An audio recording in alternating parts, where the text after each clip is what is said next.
Okay, we're at ACF conference and I'm talking to Gerry, Salole, Chief Executive of European Foundation Centre. Gerry, the theme of today, or a strong theme from today, has been the difficult financial landscape foundations now find themselves in and the prevailing difficulties, and this as a new norm.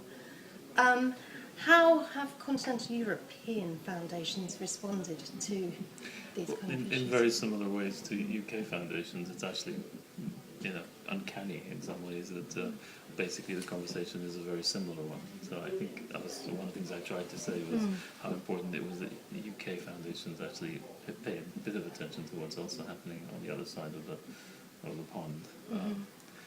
Or I guess you use the pond to use the United States, Yes. so I mean just across the channel. Yeah. Yes. Yeah. And one of the things that I think people are doing is that they're resigned.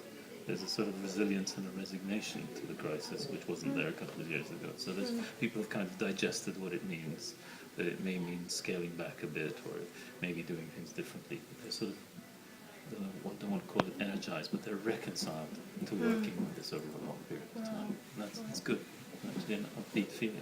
Can UK foundations learn from how the continental European foundations are responding in that way? Or do you think I think it's vice versa. Vice versa. I think we all need to learn from each other. I mean, people are finding new ways of using resources. They're convening different ways. They're organizing the way they do grants. Some people are beginning to do mission-related investments. Coalitions are being done. People are venturing out of their comfort zone into doing things together with others. I think everybody's doing that. So I think it's a question of everybody can learn from everybody else. I wouldn't set up one place as the place where the lessons are best learned, if you like. One of the many interesting points you raised was that foundations are strong because they don't work from a blueprint. I just want to just enlarge upon that point. Yeah, I'm saying I think that's one of our greatest strengths, and we should not worry about the fact that we don't have a blueprint and that we don't have a map to get out of something.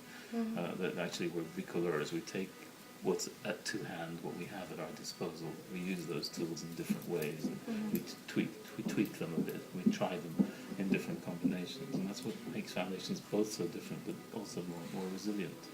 And it's, first of all, they can't make foundations exactly the same as each other. Each one has its independence and its idiosyncrasy, let's be honest. But also that there is a real strength in being able to sort of tweak things and not have a blueprint and not say, well, this is the way we should do it. And if people who govern foundations understand that and let them have that latitude, it'll make things easier. Great. Thanks very much, Gerry. Thank you.